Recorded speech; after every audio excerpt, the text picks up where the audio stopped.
all of the trouble we have, all we needed was you. What are you looking for? Food and something to drink. Water's over there. No water. Eating and drinking, killing, that's all you can do, just like the rest of your kind. That's all you can think of.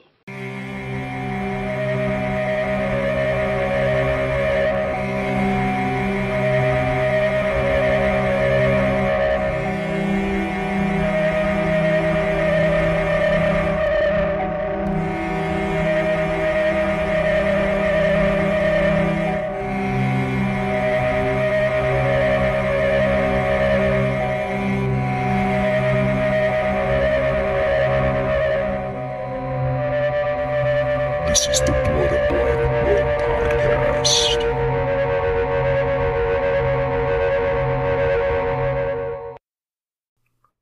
Hey guys, welcome back to the Blood and Black Rum Podcast. I'm Ryan from coldsploitation.com and TikTok now, I guess. And I'm joined with my co-host, Martin. We have a TikTok? We don't have a TikTok. Coldsploitation. Well, I guess you could. You're we in coldsploitation terms, right? So, yes, we have a TikTok. I do occasionally, and I do put our clips from our episodes up. Like, for example, I put a clip up from our episode on that fucking... What was that fucking Wes Craven shitty one? My Soul to Take.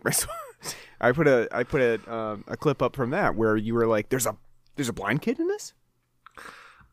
There is a blind kid in it? Yeah, I was like, when Martin didn't realize that there was a blind kid in this movie. I don't even remember that movie anymore, to be honest with you. I deleted it completely from my mind. It happened, I experienced it. I don't remember the experience being good, and I've kind of just packed it away. But thanks a lot for saying the whole TikTok bit. You've made me fuck up the line from the start of the show. Yeah. Go ahead and do your intro then, I guess. Take two. Yeah. Martin, my co-host. How's it going? There you go. There you go. You got the signature opening. We'll make sure we'll get your signature ending in there as well at the end of the episode. Listen, as Bill O'Reilly once said, we'll do it live, fuck it. That's right. Wait, I lied. He said, we'll do it live. Fuck it! Well, we had a break here last couple weeks because we took some time off. We had a busy Halloween schedule, so we normally take some time off, a week off to recuperate, especially after the last episode of being Halloween Ends. We had to doubly recuperate from that one. Evil didn't die that night. And I did see some people were commenting on Halloween Ends as well, and so the inevitable is coming. Halloween lives. I don't know about that. I want my next Halloween film to have the man in the jumpsuit be named Tim Brown. Just like an all-man name. John Smith. John Smith, the local plumber at... Yeah. Gets treated like shit by his neighbors and friends. His wife calls him a sack of crap. Isn't that like the whole idea behind Postal? The guy goes fucking postal in the video game and the movie that was based on the video game. I don't know if that's I don't know if there's anything in Postal that kind of sets off his going postal. I think it's just called Postal because you can basically do whatever the fuck you want, and that's very over the top. Yeah. I think the better one would be what is it, Walking Tall with fucking Michael Douglas, where he goes postal. No, not Walking Tall. That's a Chris Rock that's a The Rock and what's his name, Sean Patrick. That's that movie. No, you're talking about well, fuck. What the fuck's that name? What the fuck's the name of that movie? Now I know what you're talking about. I know what you're talking about. From the 90s, or right. And it's just the name is escaping me right now. Falling Down. That's what there we go. You're not walking tall. You're falling down. I understand where you went wrong though. on that one. But no, Walking Tall was like that remake with like The Rock and Sean William Penn or whatever the fuck his name is. With his fucking three names. Sean Michaels. The fuck is his name? I don't know. Doesn't matter. I guess it was just with The Rock. I don't know what I'm talking about anymore. We're way off track. Yeah, no, I would say the one that you're thinking of is like the one where he's in the jungle. Oh, yeah, who knows? You can't keep track of any Rock movies anymore. They're all set in the same fucking location. So yeah, well, you know what? Man's a fucking multimillionaire because of it. That's right. All right. So anyway, back to the task at hand here. We decided that we wanted to do, obviously we were going to do an episode in between Thanksgiving because there's, 4 weeks before Thanksgiving. So it works out perfectly that we're going to get this episode in and then we're going to have a Thanksgiving episode in 2 weeks. So as a precursor to Thanksgiving, we're having a nice little Italian spaghetti feast on today. Just to get you prepared to have a little buffet of Italian before you get into your Thanksgiving turkey mindset. And we had talked about doing a spaghetti western again for the show. We've done a few before. We started out the show with a spaghetti western. And what's that episode, Ryan? Do you remember? It's episode 1, Man, Pride, and Vengeance. Okay. Yeah, I do remember. That was the fledgling episode, the beginning of it all. Where we covered a spaghetti western and both of us had no idea what it was. It was just something that I had laying around and checked it out. But how most films get chosen on this podcast. Sure. Yeah. Some fucking 4K release that he gets sent from Vinegar Syndrome and he's like, hey, you want to do this? Something that I've heard of but haven't seen, so it's a perfect opportunity to cover it. No, but this time we're returning to the spaghetti western genre, and we're basically starting at the beginning of the spaghetti western genre. We're kind of picking up where it all was influenced and inspired by, and this is one that we've actually seen. We've watched it together, and part of a trilogy of films. And that right there, probably what I've just mentioned, a trilogy of films, start of the spaghetti western genre, probably gives you what this movie is, like right off the bat. So, no more beating around the bush. We're talking about A Fistful of Dollars, starring Clint Eastwood. Now, I should probably point out as well, because I have to. I mean, it's only fair I do it to James Woods. Well, I was going to say, first off, why do A Fistful of Dollars when we could do so many others? Well, we got lazy this episode. Well, it wasn't so much that I was lazy. I know we wanted to do a spaghetti western. We had batted around a couple of other ideas, and one of them wasn't really a spaghetti western, and I just wanted to do my Italian accent and the whole spaghetti feast thing for this one, so it had to be a spaghetti western. And also, we haven't done a Leone film yet, so we're going to be eventually doing them all. Sure. So yeah, at some point. Not like in the. We're not doing a block. Like yeah, we're not doing them all together. But at some point we'll cover them all. But yeah, like with A Fistful of Dollars, we have both seen it, so it's a good opportunity to talk about it now because you're a really big Leone fan and spaghetti western fan in general. And it's a good place to start, too, because it is probably the epitome of the spaghetti western genre, like where it kind of all started, where it stemmed from. And it's interesting to note, too, that the A Fistful of Dollars did not do very well when it released, especially within the Italian submarket. Italians really did not like this movie at all. They panned it, and it really didn't get much recognition until American audiences kind of saw it and was like, oh. Well, it did really well at the box office in Italy. It was the critics. Yeah. This is Drek. But it was like the top film in Italy. Oh, and sorry, that brings me back to the other point that I was going to make. I was talking about James Woods, and I got sidetracked.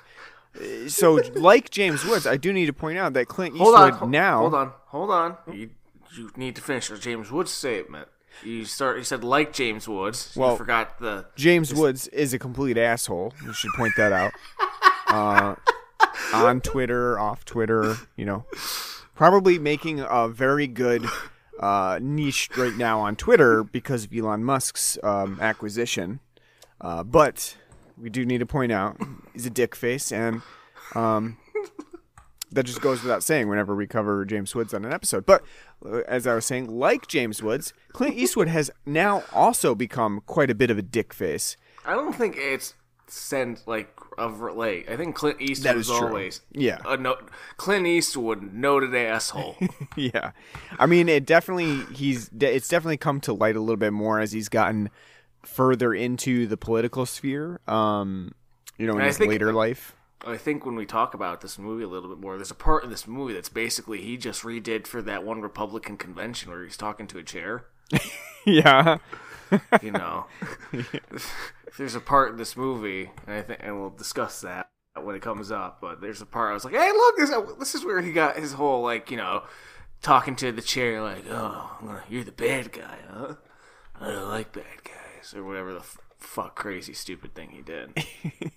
Yeah, I just want to point that out. I don't idolize Clint Eastwood on here. He did have a really great run in the 60s where it's understandable why you would want to kind of mimic what he was doing at the time. And don't forget the 70s. Yeah, in the 70s, yeah. And we'll talk about that too, like the stylistic elements to A Fistful of Dollars and what the spaghetti western kind of brings to those stylistic elements, because this is very much related to the culture and related to Sergio Leone's vision of this time period. So, but it is understanding that people would kind of emulate him at the time because he did make it look pretty damn cool. But we just wanted to point out that now Clint Eastwood is far from cool in my opinion. He really did come to turn into the cantankerous old man of his character from Gran Torino. Which at this point is almost like 20 years ago now. I know, yeah. It's like he played cantankerous old man 20 years ago. That's pretty impressive. Well, he's 92 now, so is he really that old? Yeah. Yeah. He's been around for a long time. But I will say, if were to pick like a stereotypical American cowboy that you would want in a western, like you got your John Wayne fans, I'm a Clint fan. Mm-hmm. I think he's not as always the most charismatic or anything, but his look, his kind of bravado, it's just beautiful and iconic, and he always does a great job. Like John Wayne, once you've seen one John Wayne film, you can kind of say the same with Clint, but so I guess to each their own on that. But John Wayne, out of the billions of fucking westerns he did, he very rarely ever, changed it up. True Grit's the only one I can think of off the top of my head that's not just John Wayne being fucking John Wayne. Mm-hmm. Mm-hmm. No, and that I can't remember which one it is, but the one film where he eats the kid into the fucking pond who can't swim pops up on my Facebook every now and then, and it's fucking hilarious. Yeah. You ever see that clip? I don't think so. No. And he's like, "You can't swim." "No, sir, I can't swim." And he grabs him and he fucking just yeets the kid, right? Literally just yeets him. You can see, it's not like a doll. You can see he grabs the kid, just fucking throws him in there. And, the mom comes out, he's gonna drown, he can't swim. And he's like, "About time he learns. Everybody should know how to swim." Yeah, I guess you could say John Wayne had a very specific style that he pretty much used throughout most of his movies.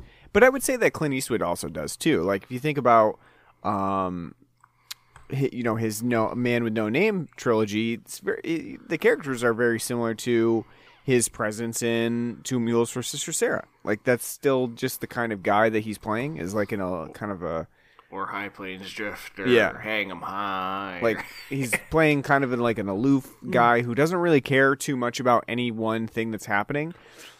And I guess in the trilogy itself, he does he has like the films kind of give him sort of a ambiguous morality that sort of comes through the plotting of the movie, because at the beginning of this, especially A Fistful of Dollars, he doesn't really have a moral base that you can figure out until he kind of like develops it throughout the movie. He says, I don't take money if I didn't earn it, and he has sort of like this ethicality to him about like how women are treated and things like that. I think the whole him telling the Rojos that he doesn't take money that he hasn't earned is him just getting on their good side. Oh yeah, no, I mean it is, but I think you get like those sorts of like quick glimpses into how he feels about certain situations. He listen, you can't say he likes women. He decked that poor woman. That is true. Cold cocks the shit out of her. But the face he makes, though, after he does it, because it's not an accident, he's like, oh, like, I don't know how they're going to feel about this in the 60s. They're like, probably like, listen, bud, if you're going to do that, you got to do that off screen, okay? Like, yeah. Yeah. All right, let's take a break, talk about the beer that we have on the show today. You were kind enough to go out and get it today. Yeah, because somebody's lazy and doesn't leave their house. Not too often. Yeah. I had a couple that I was going to throw your way if we didn't have anything, but you got this one, so appreciate it, bud. No problem. All right, so what we got on the show today is from Sloop, and Sloop Brewing is one that we've had on the show a couple times before. It is one of my favorite brewers, especially they're doing a lot of really good NIPAs, I think. They're ones that they tend to release a lot of new beers throughout the year. So like they kind of like have various batches of new beers coming out. And the one that we got is one that we haven't had. And I think it's one of their newest batches, maybe not the newest. This one's called Interstellar Burst. And this one is kind of notable because it is using like their normal base for NIPAs. It's got, your flaked wheat, your flaked oats, malted wheat, but then it's throwing in some experimental different hops that we don't normally see from Sloop. This one has Mosaic Cryo, Nelson Sauvignon, or the Nelson Sauvin hop, and Matuka. And those are actually from, most of them, Matuka and Nelson Sauvignon, or Nelson Sauvin, are from New Zealand. So it's got sort of like an exotic appeal to it here with the New Zealand hops, which are, not really from around here. So with this one, I think it's really, really tasty. I think it has a nice, unique flavor profile to it with the hops that they're using. I think the Matuka kind of comes out, but what really does come out is that Nelson Sauvin hop, which gives it sort of a grapey character. And I definitely get some of that white grape flavor, from like the Sauvignon grape that also used in wine. But I do also get, kind of a fruitiness to it, especially like a tropical fruitiness. And I think it's a really tasty beer that I it's not something that they normally do. It's a lot of times when you have Sloop, you're kind of like, that is a really good Sloop beer, because Sloop kind of has like this identity, and they kind of do sometimes taste very similar to each other. But in this case, I think this one kind of goes outside the box, gives us a little bit something different with those different hops. What do you think? Yeah, I agree. I'm kind of surprised about the kind of grapiness to this, which makes this, really interesting.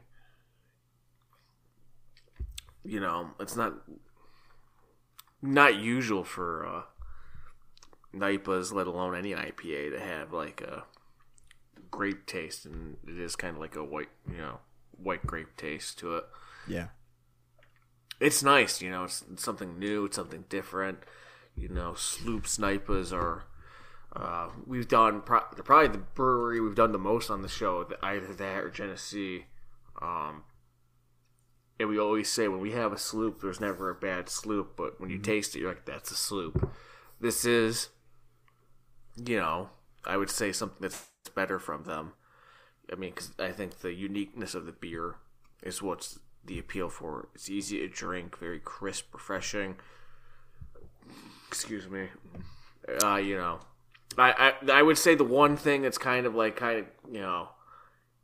hanging me up is the fact that there's like 4 different fucking hops in here. So, I mean, it adds like a unique profile to it. But if like you're trying to discern like what the fuck is what, like cryo, what the hell's a cryo hop? I don't know. Yeah, the mosaic cryo. Oh, it's a little mosaic. A little different than the mosaic. So like, it's like cryo freezed instead, and gives it a little bit of a different. It's like Mosaic, Nelson, and Matuka. I'm familiar with, but either way, it's they know better than me. I'm no fucking brewmaster. I just drink the shit, but it's true. I like it. It's it is really good. I would say definitely try it out. Because let me take a swig of it.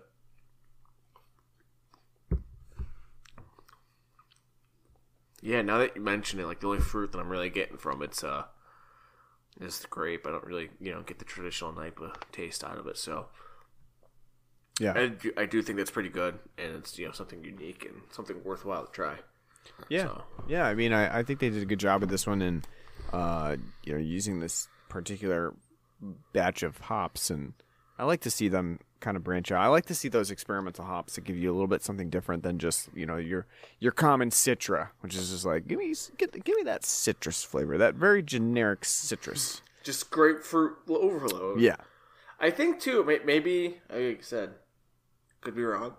Excuse me again, Jesus Christ. Could be wrong. I think maybe the Mosaic Cryo, like maybe that's like a hybrid. Mm-hmm. Like maybe like they use like a cryogenic separation of the hop. I don't know. I don't even really know. Basically, hops now have become like weed of beer. Like there's so many variants and so many ways to harvest it. And what do you use from the hop? Do you use the seed? Do you use the flower? It's all so complicated for me. I don't even bother to try to understand the whole process behind it. But yeah, it's something to do with like the cryogenic harvesting of the mosaic rather than just like your normal. I don't know. Grab the mosaic flower and use that.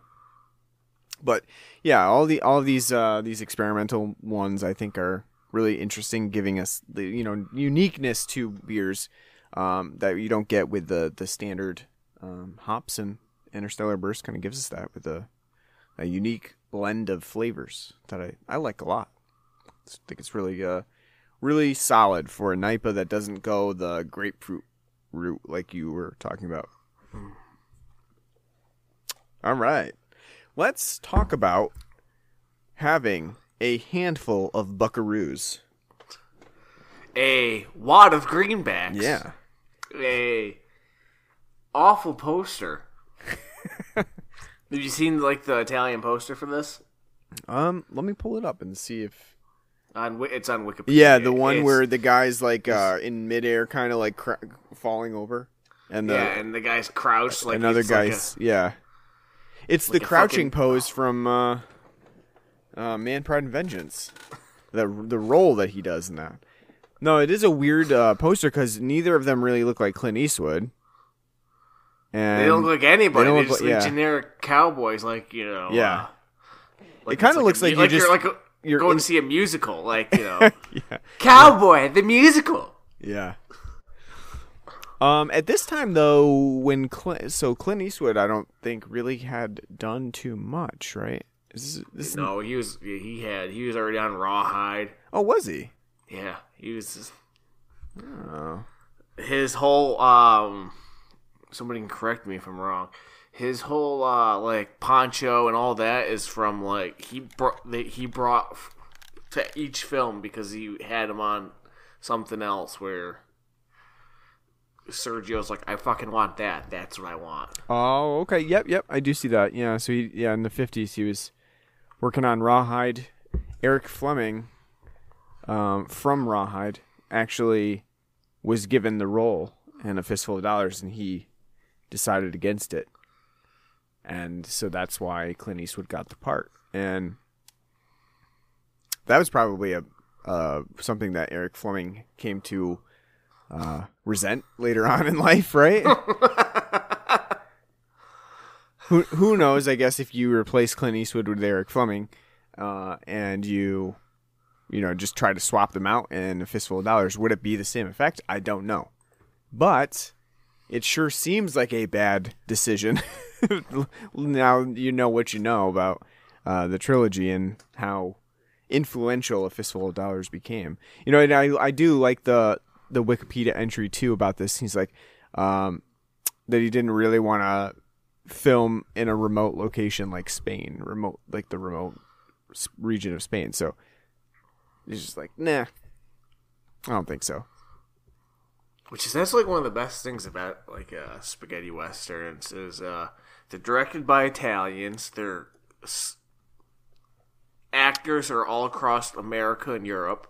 They're the melting pots of. They're shot in Spain, yeah, and then they're dubbed over because you're basically just reading lines that you don't fucking know what's going. You probably don't know what the fuck's going on. They're like, and as tried and true as Italian film is, like, well, just fucking overdub it later. Like, who cares? You do have to kind of respect that the films always had this crazy amount of like variety in terms of actors and cast and crew, where there we got an American here, and then we got a German, a Spaniard, and an Italian. And they're all working together, possibly not understanding each other, and while they're delivering line, they have no idea what the other is saying, and it still works out. They still make it work. It's pretty respectable. But yeah, this is in 1964. It is a fairly early entry in the what would become a bigger usage of like various like cast and crew members of different nationalities, like because that did become pretty common for like Italian movies in general to kind of branch out and be like, yeah, we got some Spanish people over here, we got some French. This is a French, Spanish, Italian triple play that we've put together of production, and it became pretty pretty popular to do that for tax purposes and things like that. But this one was one of the earlier entries, and that's what makes it a spaghetti western, is that we have obviously an Italian directing. It's set in Spain, and it has the very unique elements of the Spanish countryside that gives it its particular look and feel, which I always love. Like, I love the feel of spaghetti western, that you just when you see it, you just kind of know. And there was obviously imitations, especially at the same time that spaghetti westerns were happening, especially as they got popular into the 70s. People tried to make these westerns look like spaghetti westerns, but they truly weren't. They weren't like what you would consider like authentic spaghetti western. Authentic spaghetti. I would say I do like it, like the Spanish, desert and countryside that they shoot it in is, obviously iconic and great, but also at the same time also not really American. You can kind of tell by looking at it, well, it could look like the West, but it doesn't really look like the West in our mind. Exactly. Yeah. Yeah, but it's kind of, at least in my mind, it's overtaken like how like the West actually looked. Yeah, but I agree. But I mean, like and you'd see too, like when Red Dead 2 comes out, like the whole, at least when you get to like New Hanover and like Valentine area, like that's like Unforgiven, which Clint Eastwood direct and star in. Like it's that's big sky country, like Wyoming, which is also part of the West. You don't think about it, but it is, and was part of the expansion. But it's so iconic, it's so great and beautiful, and it's kind of amazing to think about too that they're filming this in Franco, Spain. So like the fascist dictatorship of Franco's still going on then, and he's like, yeah, you want to come over and fucking film it, or like whatever, who cares, maybe he was giving them money to like, yeah, make sure you make us look good so tourists come here. It's just kind of funny, but especially too because like how did these people become like kind of like if Leone has in his mind like I want to take Yojimbo and make it a western, where can I shoot this fucking thing? Oh look, down there, this one little spot in Spain. Yeah. You know, Perfect. Like, you know, I'm sure somebody, because it's such a well documented thing. I'm sure somebody's treaded that ground. Like, how the fuck did you get there? Like, to thinking like that's where we gotta go to shoot that. But I don't know that, so I'm ignorant of it. But it's just kind of like mind boggling to think about, like, you know, how that all came together. Yeah, I mean, and like we were saying, you know, as one of the first spaghetti western movies, it kind of set the tone for what was to come from spaghetti westerns. And you know, in this one, I would say that not all of the spaghetti western elements are here. Things that often stick out to me too is like the usage of like wooden bowls and spoons and stuff in spaghetti westerns too, which are pretty prominent in later spaghetti western movies, and maybe not so much in A Fistful of Dollars. But I would say I was sorry to cut you off, yeah. but also like the dress. Like, you know, Leone did do like detailed like study of like you know, reason why, like when you see Once Upon a Time in the West, why are they wearing dusters? Because that's what they wore, you know.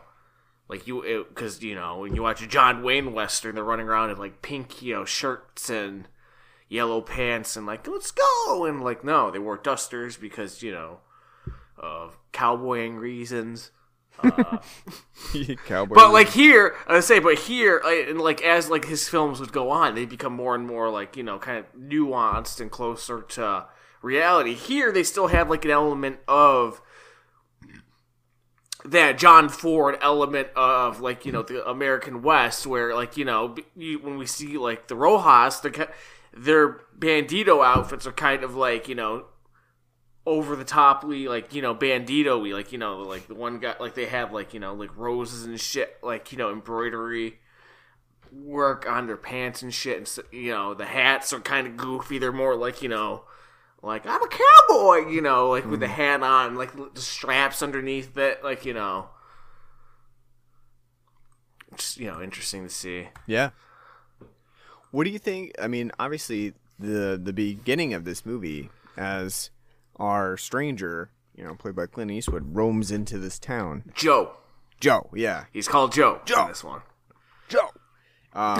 What do you think about that opening scene? You know, as we see him roam in, kind of get into a sort of, you know, argument / getting shot at by the Baxter family. What do you think about that? Well, I think first and foremost, the walk, you know, riding into town, you see the fucking noose hanging from the trees. Like, welcome to America. Nooses, especially during this time period. There you go. Nooses everywhere. You know what to expect when you're heading into this town. And then to see that child run away crying in the worst dub ever. Like, the kid in this one has a really bad dub, and that's you know, that's not abnormal for Italian movies. No, it's not. But it's just funny. Like you start off and you see like the kid like Papa, Papa. You're like, kid's not even doing anything. They're shooting him from the back, and he's just like scurrying off. You know, and then to hear that fucking incessant bell, like ting, ding, ding, and then for him to be great, like I'm Jose, the bell ringer. Woo! Like, you know, like you either want to. Are you here with the Baxters? No, maybe the Rojas to sell guns. Ooh, what could it be? Ooh, I'm the bell ringer. And then, like, yeah, when he makes his way into town, and the Baxters are just kind of sitting there, like, oh, look at this asshole. We're going to shoot at him. You know.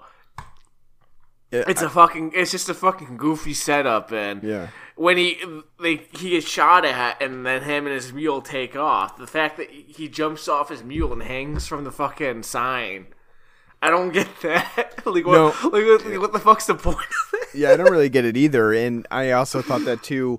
When he first comes into town, you know, he rides up. He almost looks like extremely naive in this sense, because he's riding in just like, I'm a stranger. I don't know what's going on in this town, but I think I'll just check it out.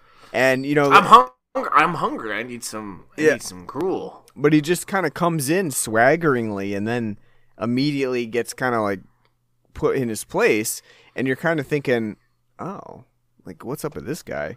You know, he's kind of like I don't know, he's kind of like a goofy guy for our protagonist. But then all of a sudden he makes a turnaround, and he brings it back to the Baxter guys, and he calls out that he's going to need 3 coffins. It's a great moment, you know, that of the calling out to what's his name, Parapiro, however you say it, Parapiro.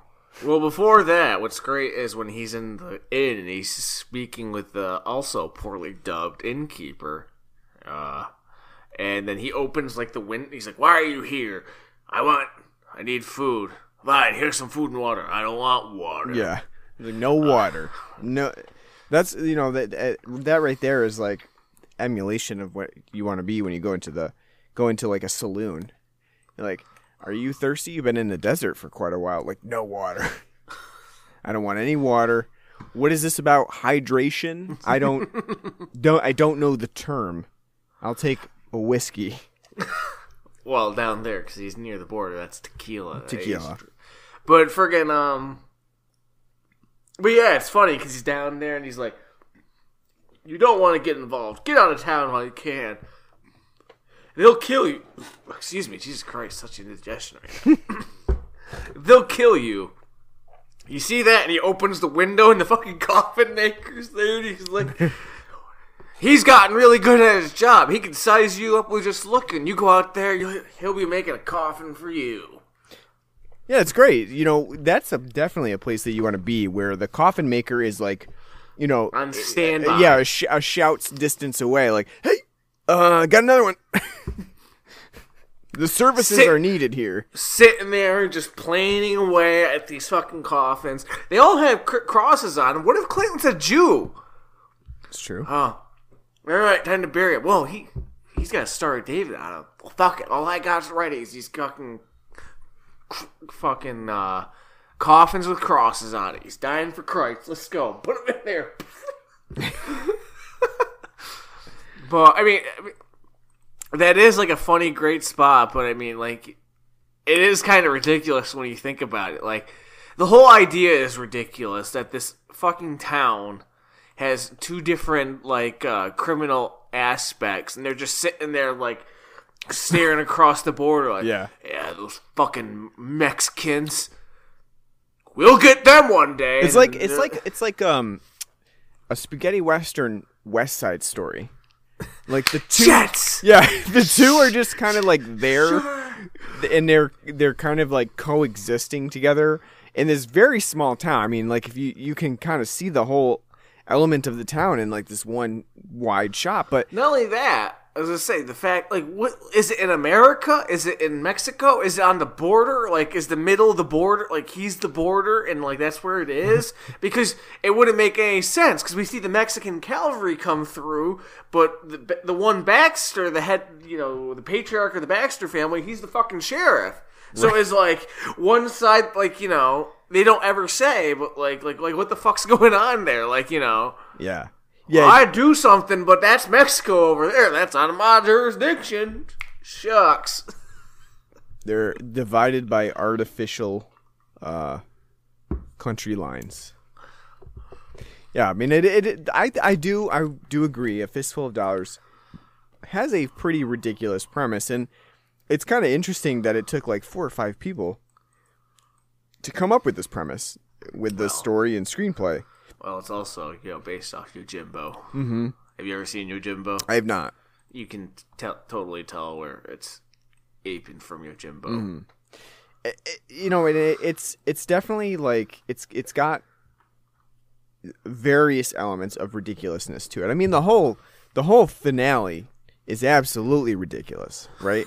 As we're talking about, the Rojos are basically murdering all the Baxters in town. They've finally taken it upon themselves to kill everybody there because, we've got Clint who's basically going around making the feud way worse by spreading various news to each side in an attempt to make money, and then also, he realizes that the Rojos are probably not good people.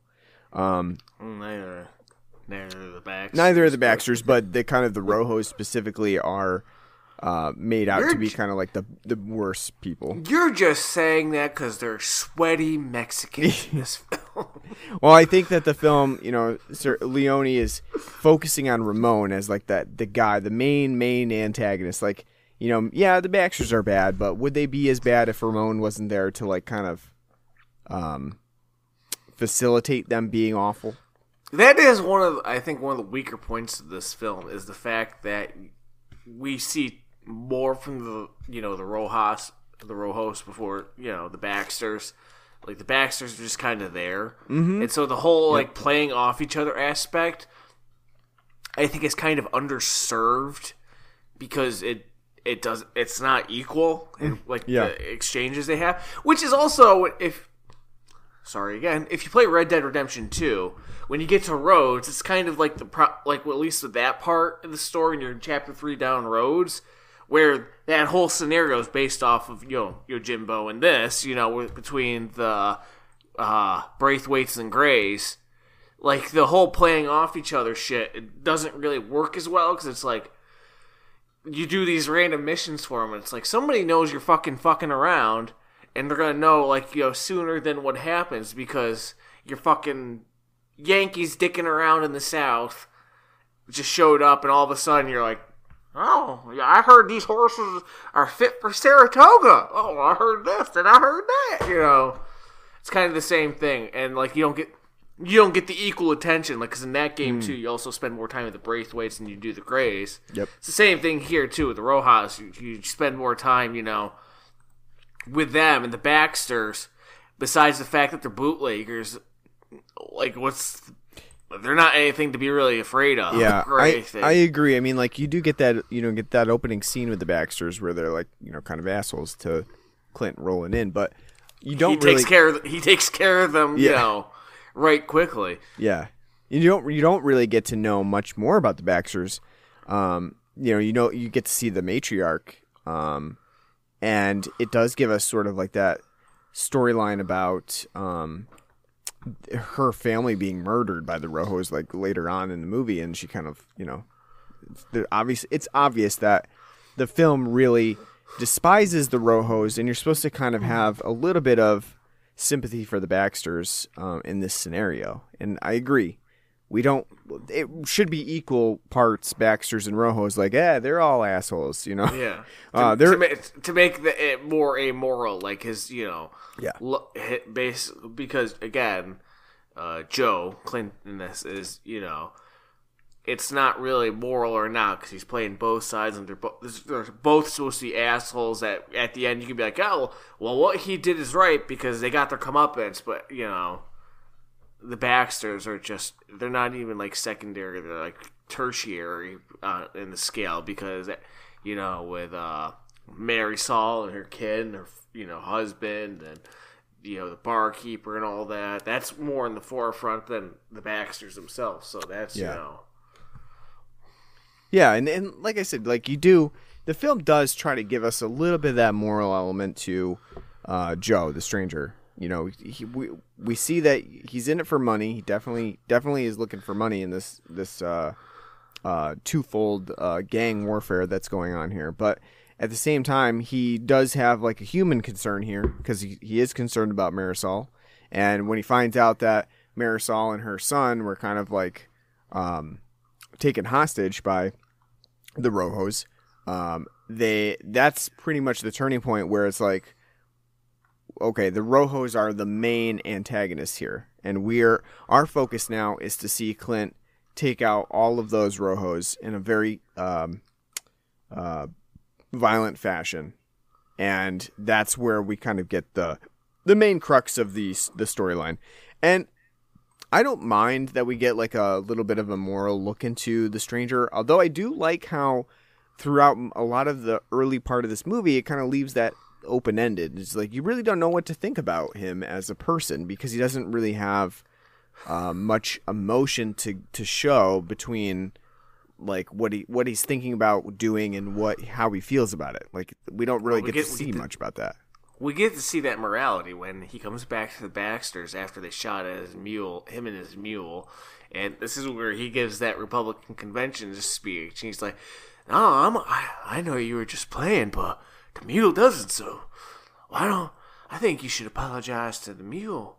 And they're all laughing. And he's like, "You shouldn't laugh. My mule thinks you're making fun of him."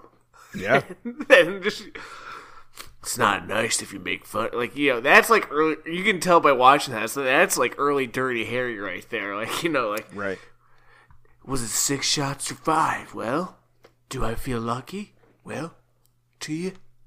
Yeah, I mean, it definitely has like that element of, menacingness, because I think it's important that we get that right at the beginning of the movie, because it does kind of make him look like a goofball early on. So you really do need him to like come back from that and show them who's boss. But yeah, it's almost slapsticky at first, but no, it is great. And also too, that whole part where that standoff is happening and the build up, and then when the shootout actually happens, is perfect Leone, and he would refine that even more in A Fistful, for a few dollars more.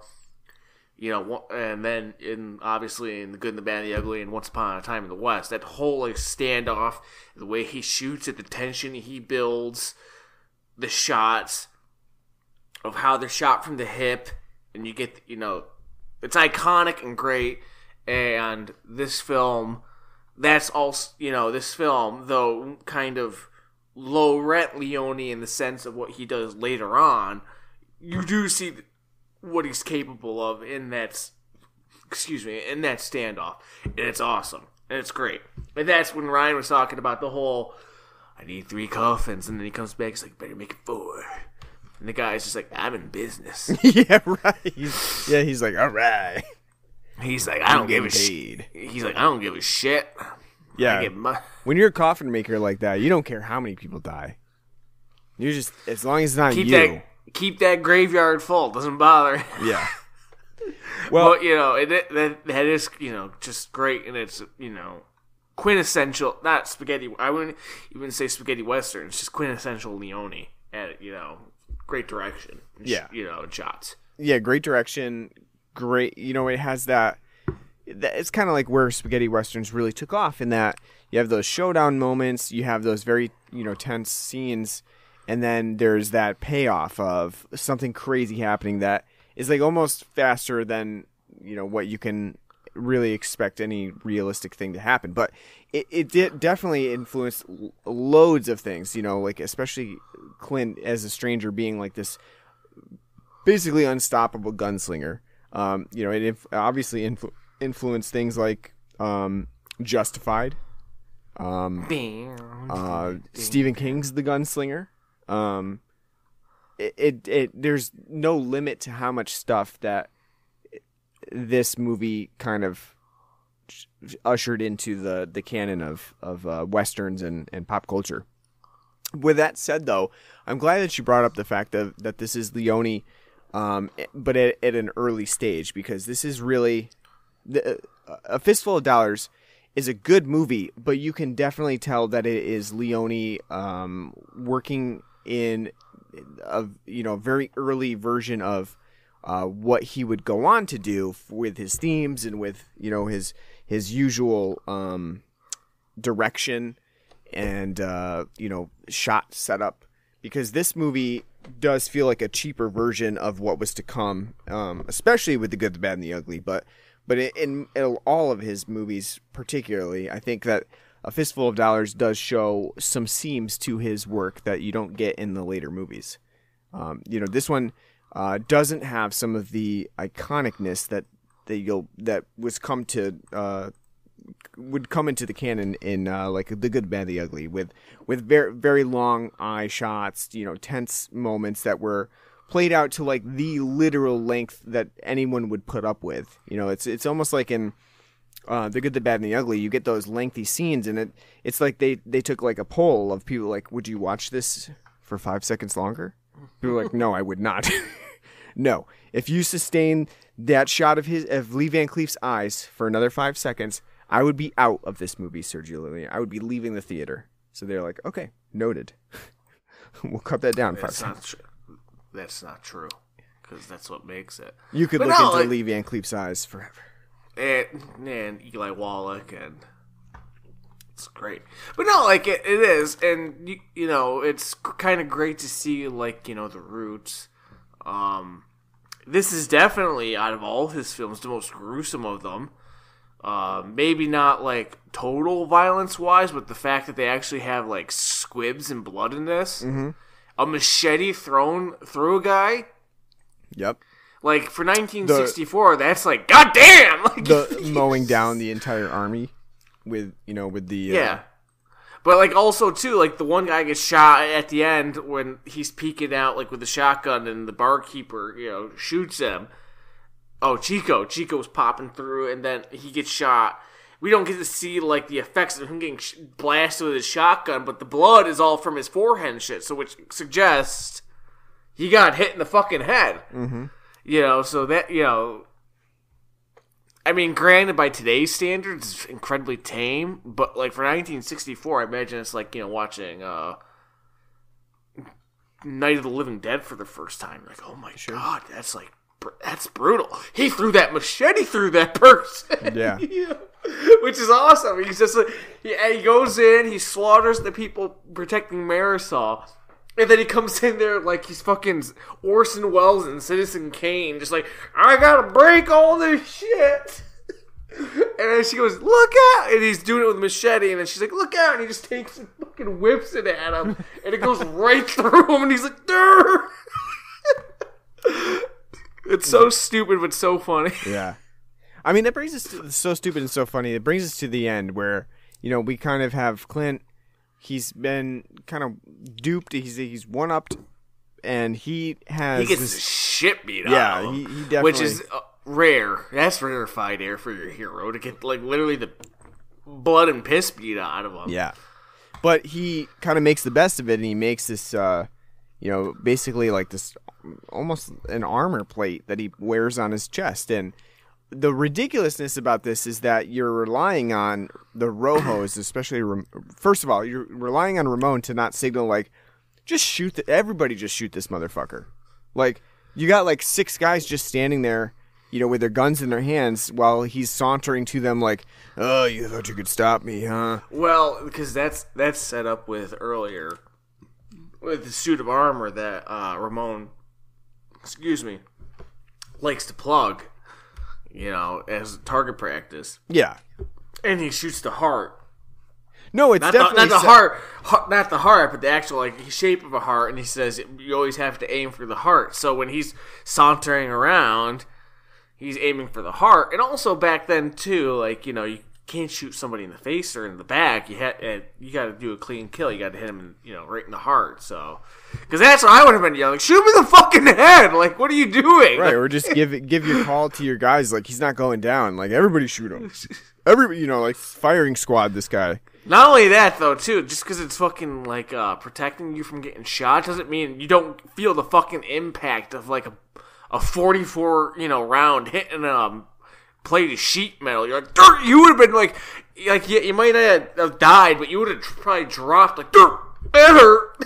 Yeah. You know, but Clint's walking around like, yeah, this is a good day, good time. Yeah, no, it almost like at a certain point it gives it like a supernatural element to it too, which I kind of like, you know. But I think it is really ridiculous to just to see this scene and, you know, especially now, you know, to kind of expect that everything was going to be okay by just walking out with like this one big sheet of metal that you're wearing. But it is a great scene, you know, and it definitely has that suspense to it. You don't know what's going to happen, and then there's that final showdown where Clint shows that he is the faster shot.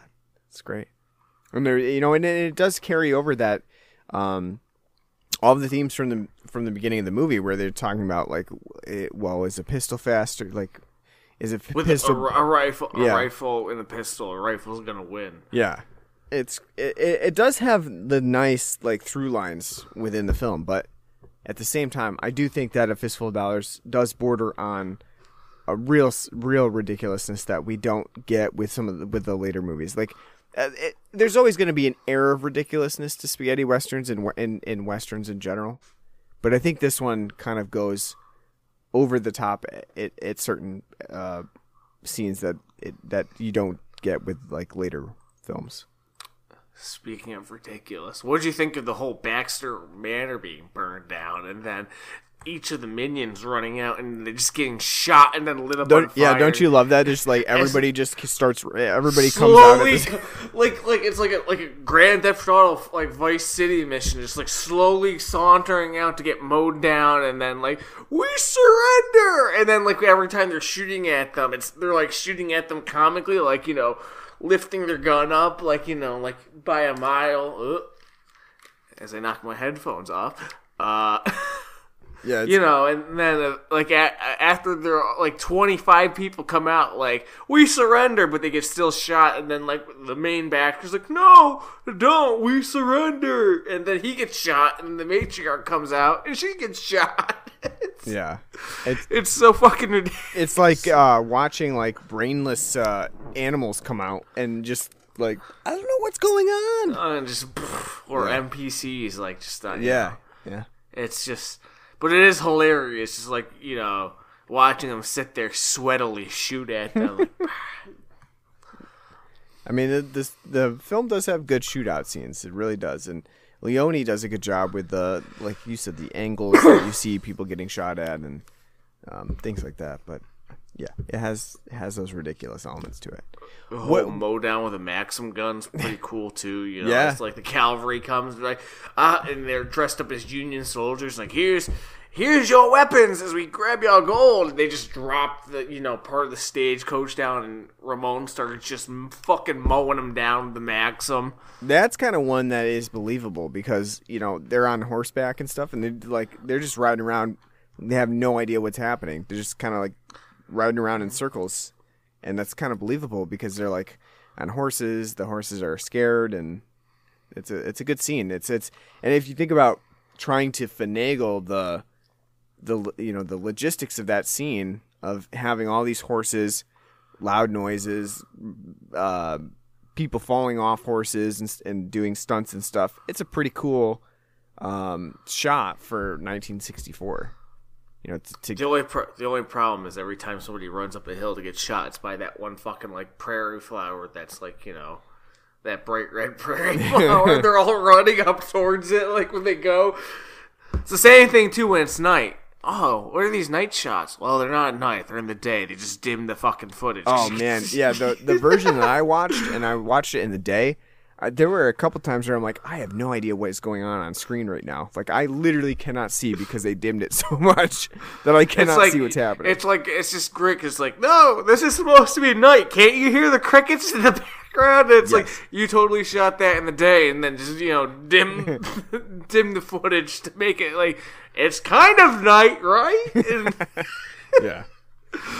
But that's where the chintziness of this film comes in. But I mean, it's kind of, admirable, like, almost, like student-esque. Like, you're like, oh, you try. But that's not like, it's kind of like with the dubbing when it comes to Italian films, because it's the same. A lot of Italian films do that. Like that I've noticed. Like when they shoot the films, like if it's supposed to be a night scene, it's just shot in the day, but they dim it. Like it's supposed to be night, but it doesn't ever look like actual night.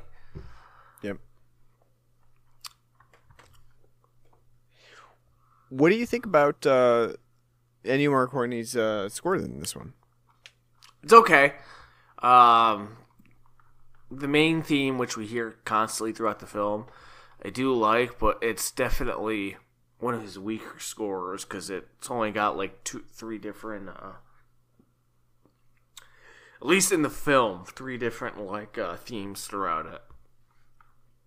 Yeah. The main theme compared to like the main theme and even for a few dollars more, obviously To Good, the Bad, the Ugly, and Once Upon a Time in the West, like it's okay, but compared to those 3, like even like again like for a few dollars more has a really good score.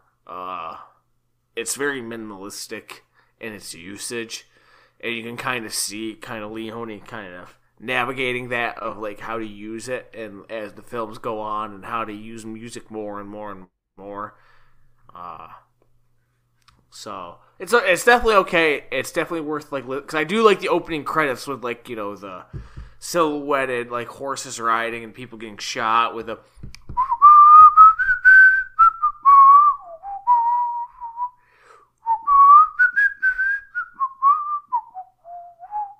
It's really cool, but it's they would go on to bigger and better things after this, right? Score and film. Yeah, I mean, I think more the main ideas of Morricone's score are here. I don't, and you get all the things that you would later get in a lot of better Morricone scores, like the chanting, various chanting elements to it. Yeah. Those are all kind of there, but I don't know that in A Fistful of Dollars it's really a standout element to the movie. Whereas in other movies that Morricone worked on, the score is the standout element. It's if you didn't have the score, the suspense just wouldn't be there. With A Fistful of Dollars, I don't know that that has that much of an impact. I think it would still be the same type of movie if it didn't have that score. So it's not the worst Morricone score, but I don't think it's his best either. No. But it's the same thing like Clint. It's definitely not Clint's best effort out there. No. But I mean, the look of him in the black jeans and the poncho and the hat, it's great. When I play Red Dead 2, my Arthur Morgan character, when I play him, that main hat I use is that estate hat that he has, that Clint has. The Heartlands costume that you can buy, but I kind of modify it up to look more kind of like the man with no name. His look is great, and his full beautiful head hair, nice greaser hair that he's got. He's great, and then the whole cigar in his mouth, the way he kind of has that small cigar, burning in his mouth. It's just awesome. It's that's it. That's a man. That's a man I can get behind. Mm-hmm. Well, man, he'd probably get behind me because I'm not as manly as him. Well, I don't think, like you said, I think that Clint is pretty good here, but I don't think he is at his Clintiest from the trilogy at this point. The ones that I see, he definitely has some of those tendencies, but I think the smoking cigarillos and poncho elements are all a little bit more defined in the later movies, especially The Good, the Bad, and the Ugly, where I think that takes center stage and really gives him that character element of this is who he is, very, very specific elements to him that I don't think you get from A Fistful of Dollars. This is kind of just as an introduction, it's just this is a guy. This is just any random old guy sauntered in. Which is funny because if you see the tombstone when they're in the graveyard, the one tomb's marked at 1873 or 1878, which would mean that if this is all a trilogy with the same person in it, The Good and the Bad and the Ugly is the prelude because that's still taking place during the Civil War. Mm-hmm. So it's just funny to think about. It's something I never noticed before, but I was hey, right. When does this film take place? Who knows? We don't really know. We just know it's sometime after the Civil War because the tombstones out there are marked 1874 and 1875. Mm-hmm. So, interesting. I didn't notice that.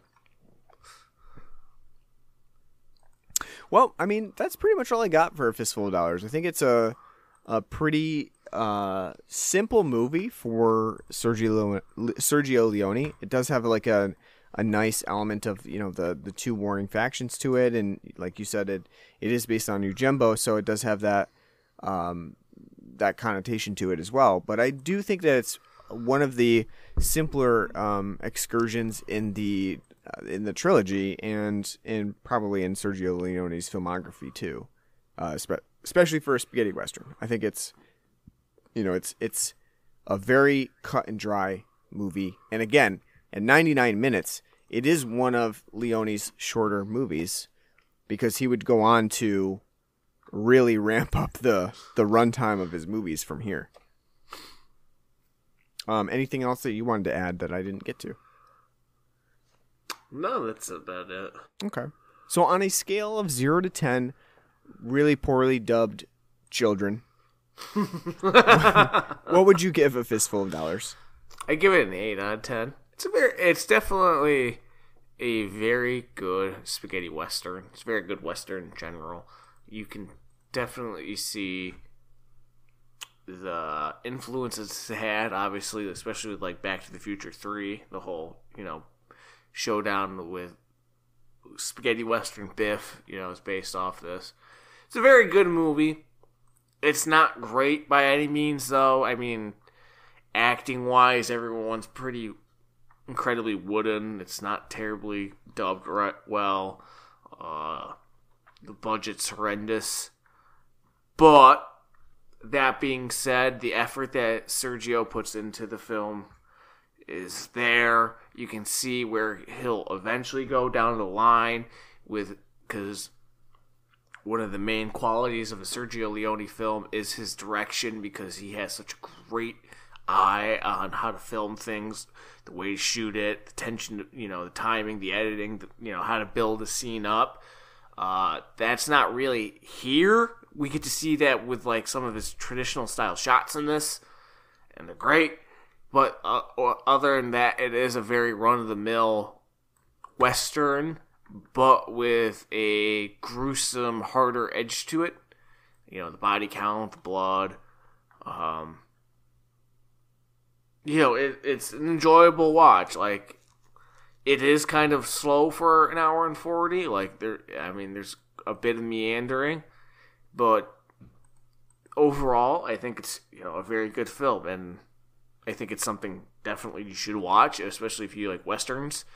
And it just shows where he'll go and where he'll take the western genre is miles further on up the road. Like, it's interesting to see, his roots and then where he'll go from here, because where he goes from here is awesome.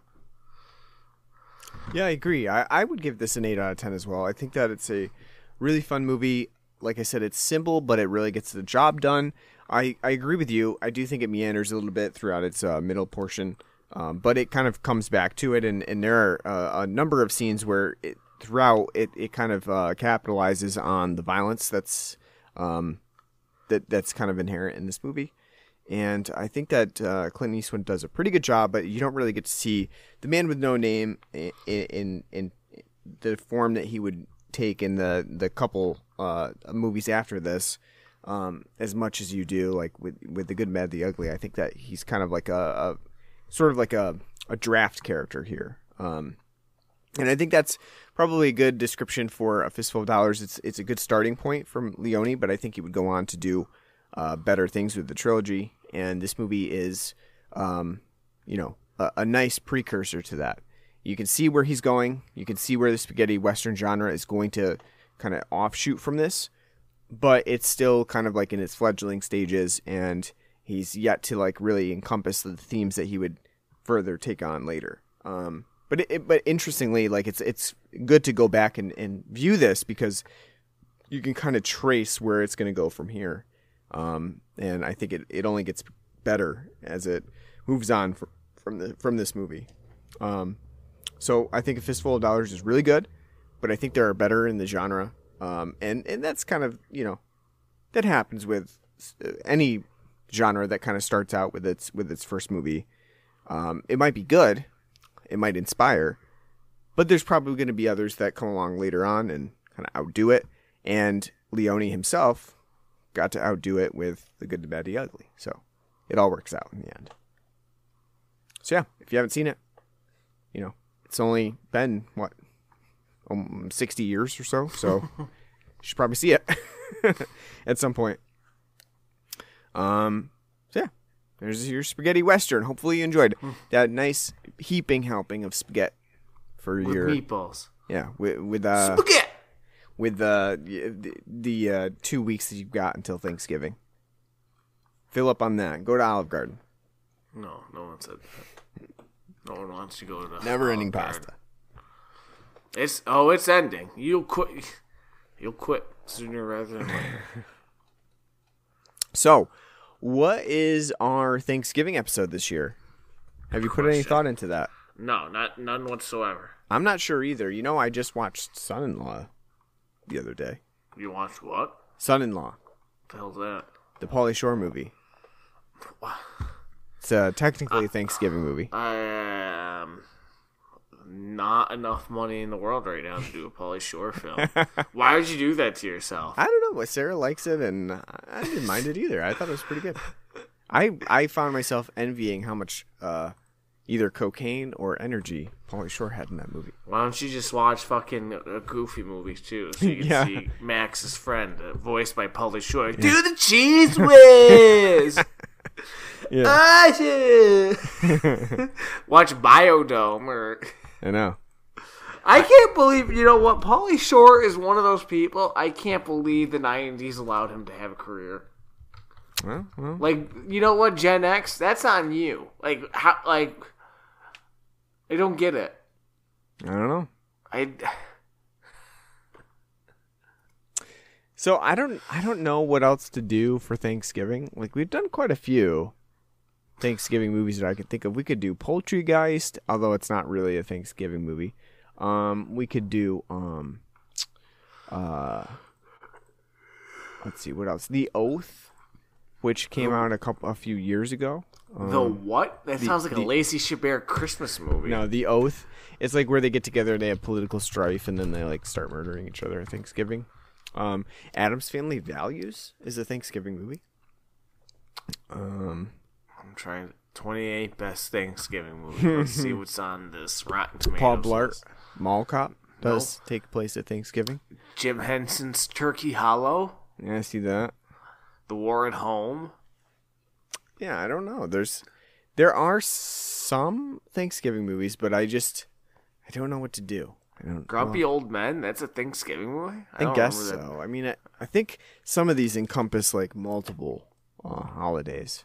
Oh yeah, The Blind Side. When I think of fucking Thanksgiving films, I think of The Blind Side. The Blind Side. You've Got Mail. Ooh, wouldn't that be delightful? Nice Tom Hanks, Meg Ryan. Is that really a Thanksgiving movie though, or does it? It's on here. Thanksgiving in it.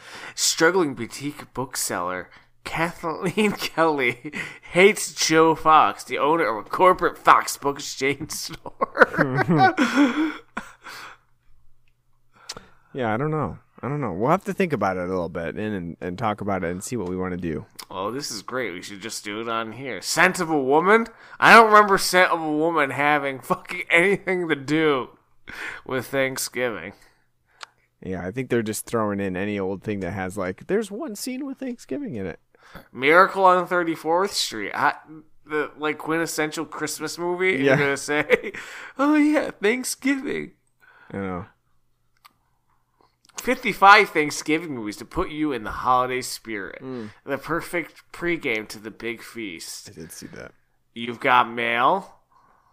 Another Tom Hanks, Meg Ryan. Oh, wait, that's the one you were just talking about. Yeah, no. Talking about that one. And Joe's... Yeah, so that is a Thanksgiving film.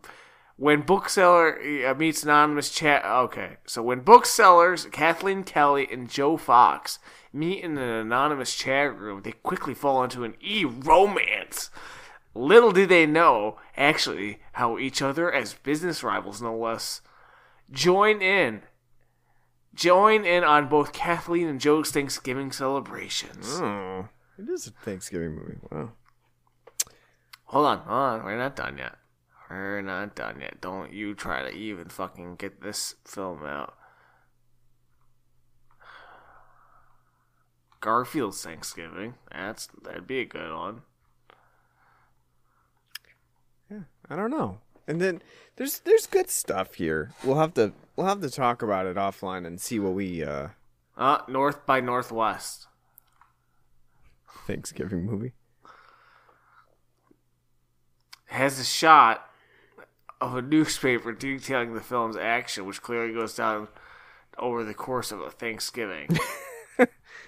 Wow, it's very specific. Rocky, another classic, perfect post-meal relaxing film. Rocky is not a post-meal relaxing film with the family. The first installment in the Rocky Balboa saga features a Thanksgiving date night. Yeah, it does, but not the Not whole prominently. film. Yeah. Yeah. We're looking for something prominent. Number 33, Dutch. Throw it in the garbage. We should, you know what? We should just do Dutch again. Do it again. Reevaluate. Our first reevaluation of a film. All right. Well, we'll talk about it. And we'll figure out what we want to do for Thanksgiving. But Nothing. if you hold on. Fantastic Mr. Fox. It's not a Thanksgiving movie, though, is it? Wes Anderson's homage to Roald Dolls is a harvest of a Turkey Day delight. Beyond the rustic setting drenched in warm oranges, reds, and yellows, there is a family dysfunction injected with Anderson's clever wit and the furry cast's insatiable appetite for barnyard fowl. Not to mention, there's a dinner scene hosted by a badger in a flint mine, during which Mr. Fox toasts all things to which he should be thankful for. Sounds like stop-motion chicken soup for the soul to us. Yeah, so nothing to do with Thanksgiving. It's just... All right. How about Silver Linings Playbooks? Again, it's one that you instantly think of when you're thinking Thanksgiving. Well, everyone loves Jennifer Lawrence. Don't you love Jennifer Lawrence? Yeah. All right. Well, we'll figure something out. And we won't. We probably won't. We'll be back in 2 weeks with it. So thanks for listening. We hope you enjoyed our episode on the spaghetti western A Fistful of Dollars, and we hope you come back for our Thanksgiving episode. If this is any insight to what Christmas is going to look like, it's going to... Oof. If we can't plan out one Thanksgiving film, this year's Christmas is going to be pretty just... Thanksgiving movies are hard to get, though, because there's none that get are though. Like great Thanksgiving movies. Well, I know, but I don't get that, though. It's like the original American traditional holiday, and it's like, No, I know. All right, so if you want to catch more of us, you can subscribe to us on pretty much any podcasting app that you can think of. We're on Apple Podcasts, Google Podcasts, Stitcher, our home base at Anchor.fm. Subscribe to us, leave us a nice review. We're on Facebook and Twitter, although I don't know how much longer we're going to be on Twitter. But you can find us on there, at Blood and Black Rum Podcast. We'll be paying that $8. Yeah. Fucking... We have an email address at bloodandblackrumpodcast@gmail.com. Write to us. Let us know what you like, what you don't like. We will take that into consideration. And then finally, you can donate to us on our Patreon page, patreon.com/bloodandblackrumpodcast. Your donations will go back towards beer, so thanks a lot in advance.